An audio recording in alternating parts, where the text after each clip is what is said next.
Deuxièmement, les activités de notre Dara. Et troisièmement, les objectifs de notre Dara. D'abord, notre Dara Ëttu Waxtaane Borom Touba a vu le jour le 28 juillet 2018 à l'issue de la vision de deux groupes, Ëttu Kennal Borom Touba et Daaray Waxtaane Borom Touba. Ensuite, nous allons vous présenter les activités de notre Dara. Elles sont exclusivement réservées sur d'abord des émissions dans lesquelles on parle que de Borom Touba Aji Magal Ji. Ce travail se passe fréquemment sur les canaux comme WhatsApp, YouTube, TikTok, Telegram, etc.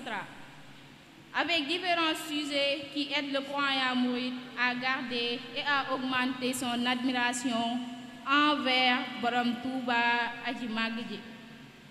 Ces émissions sont chaque samedi, Jotaayu Waxtaane Borom Touba, pour parler uniquement de Borom Touba.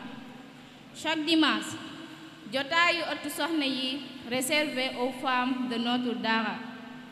Chaque lundi, Karamati Hatu Yadi, qui parle du miracle des Xasaayid, livre mythique. Chaque mardi, Talaatay Maam Cheikh Ibra Fall, dédié à Maam Cheikh Ibrahima Fall. Les mercredis, Jotaayu Kennal Borom Touba, là où on ne parle que de la singularité de Borom Touba Aji Magal Ji, en y invitant un singulariste de Borom Touba Aji Magal Ji. Les jeudis, Jotaayu Magi Mouride yi, dédié aux compagnons de Borom Touba.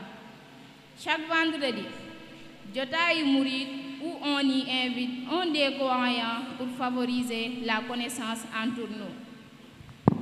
Jotaayu Jeydam, l'émission mensuelle qui parle de la grandeur illimitée de Borom Touba Aji Magal Ji, ainsi qu'une autre émission tous les 15 jours nommée Nehitu Hasida. Toutes ces activités pour faire vivre le groupe ne servent qu'à l'aboutissement du grand jour qui est l'accueil du mois de Safar, le soir du 29e jour du mois de Tamharit à l'est de la grande mosquée de Touba avec l'accord de Serigne Mountakha Mbacké. En plus de ça, nous avons une section dans le Dara chargée d'apprendre aux femmes à bien lire les Hassidas et leur apprendre comment une femme mouride doit se comporter. En résumé, nos objectifs reposent sur plusieurs aspects. Créer des Dara pour répandre les enseignements de Borom Touba Aji Magal Ji, rassembler les directives ou conseils de Borom Touba luminant en Wolof dans d'autres langues pour le rendre universel. Car il dit qu'il est venu au monde pour sauver l'humanité. Il a alors dit dans ses écrits: Nafa'ani wa biya yanfa'ul wara, wallahu yansuruni wal khalqu tatba'uni fil barri wal bahri sa naf'in bila dararin.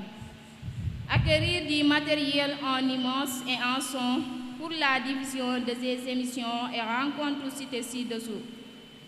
Pour atteindre nos objectifs, nous sollicitons le soutien matériel et financier de tout le monde. En fin de compte, voici les éclaircissements que nous avions à vous faire dans notre Dara. Tout commence sur Borom Touba l'éminent et termine sur Borom Touba l'éminent. Rappelons que la Dara a eu l'accord de Serigne Mountakha, qui a prié et magnifié le travail tout en y ajoutant que ceci nous le faisons pour lui. La Dara ouvre ses portes à tous les croyants soif de vivre Borom Touba Aji Magal Ji. Pour plus d'informations, vous pouvez nous rejoindre sur ces numéros 76 349 90 48 et 78 128 93 96. Parce que ëtt bi yaatu na te suuf si nooy na, waxtaane Bamba moo fi yell wér na.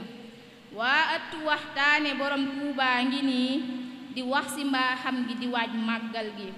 Nos derniers mots est de dire merci merci merci borom Touba aji màgg ji. yaakaari jëm ñi jaajëf bal lay sa yaakaari jëm ñi jaajëf bal lay sa jërëjëf yaakaari jëm ñi